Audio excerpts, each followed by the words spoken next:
What's going on, gents? I promised you I would do a video on my short upper, so I'm doing a video on my short upper. This is a build that I bought off of someone. Shout out to them.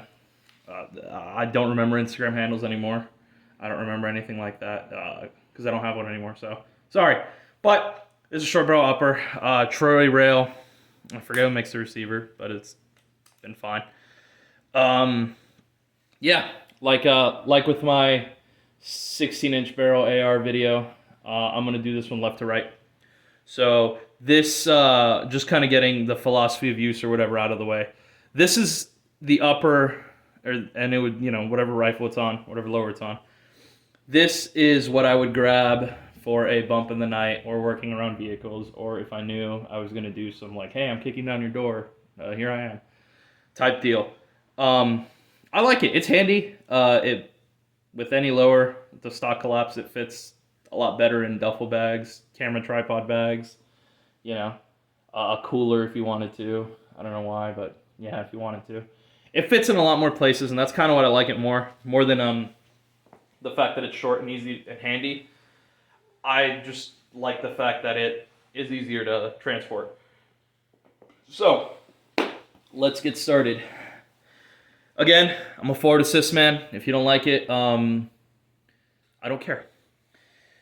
So, optics-wise, well, I have iron sights on this one. Funny enough, I know my DDM4 doesn't have any, or it has the front sight post. It doesn't have a rear. But this one, because it doesn't, because I only have two ways to aim, or one way to aim without these irons, I throw in irons on there. These are just Magpul M buses. They're fine. I don't expect to make any spectacular long distance shots with them. They're zeroed out to 100 yards and they group at 100 yards, so that's about all I need them to do. Charging handle's a BCM. It came with the upper and I like it. If I wanted to, I have a spare supercharging handle from Geisley if I wanted to change it out, but I don't. I like it. It's good.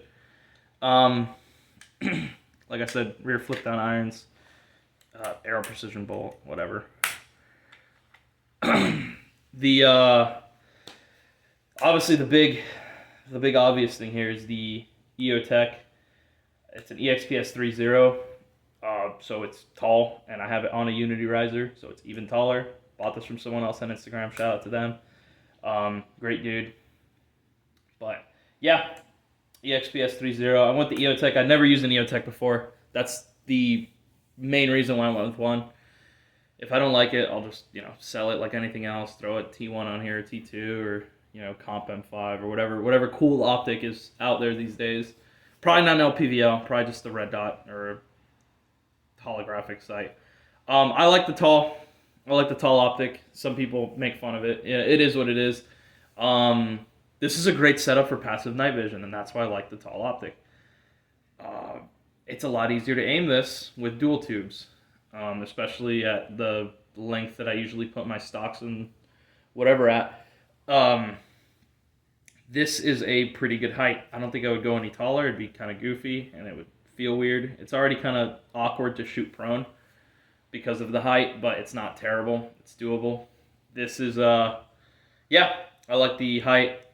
This is the passive and active aim, or not active, but passive and daytime aiming optic on this setup.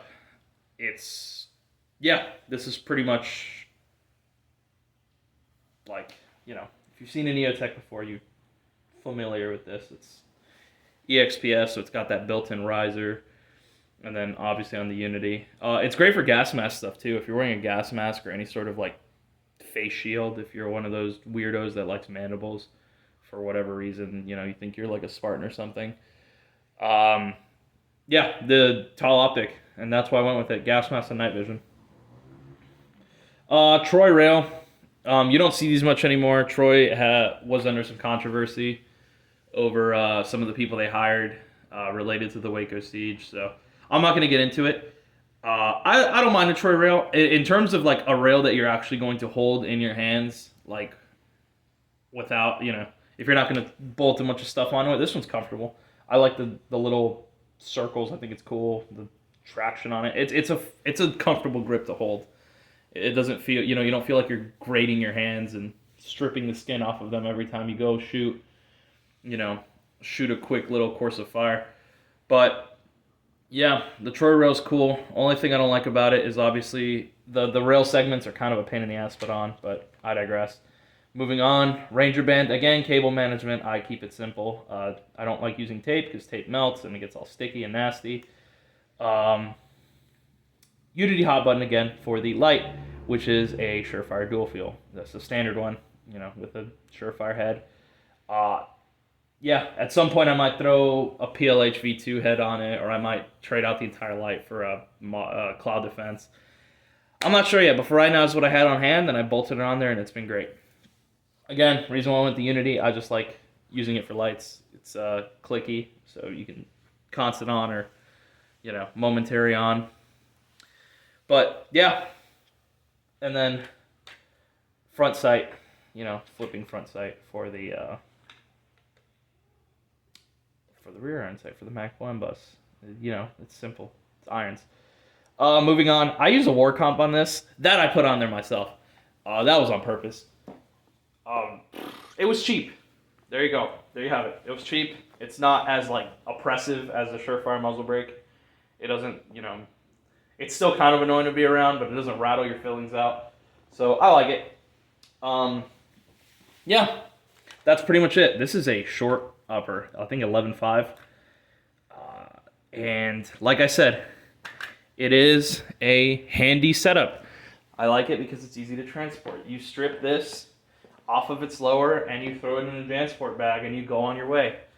You throw a spare mag or two in there, or, a placard chest rig, and guess what? You now have a pretty easy to transport setup. It's short. That's my biggest appeal from it. I kind of don't care if it's easier to go through doors. It's cool that it's easier to use in a car. I don't shoot out of cars often, and by that I mean never. But regardless, it's a short upper. It's, like I said, the main benefit is just transportation. Strip it off an upper, or even you can even keep this upper on the lower, and it still fits in a lot of places. I've stuffed this in my 3-dap, and it fit sort of. I had to take the upper off the lower, but I can shove it in my 3-dap, and that's pretty fun. I like having that. Like I said, throw it in the cooler. Throw it in. Honestly, this could probably fit in a lot of tool bags or 5-gallon buckets with lids. So you can get creative with whatever I'm implying there. But yeah, that's why I like having a short upper. It's cool. I don't expect to make mile-long shots. I don't plan to break any records with this. To me, this upper is for 200 meters and in work, and that's kind of what I'd care to use it for. Anything further, and I'm probably just doing something wrong, because if I'm grabbing this, I'm not grabbing it for some long distance shot. Anyways, guys, that's it for today. Stay safe, guys.